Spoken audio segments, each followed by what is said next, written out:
حضرت ابو ہریرہ رضی اللہ عنہ سے روایت ہے، رسول اللہ صلی اللہ علیہ وآلہ وسلم نے فرمایا، کوئی شخص جب صبح کرے اور شام کرے تو 100 بار سبحان اللہ و بحمدہ کہے تو قیامت کے روز کوئی شخص اس سے بہتر عمل لے کر نہیں آئے گا سوائے اس کے جو اتنی بار یہ کلمات کہے یا اس سے زیادہ بار کہے۔ صحیح مسلم حدیث نمبر 6843۔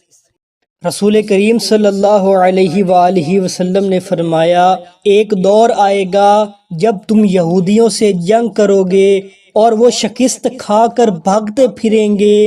کوئی یہودی اگر پتھر کے پیچھے چھپ جائے گا تو وہ پتھر بول اٹھے گا کہ اے اللہ کے بندے، یہ یہودی میرے پیچھے چھپا بیٹھا ہے، اسے قتل کر ڈال۔ صحیح بخاری حدیث نمبر 2925۔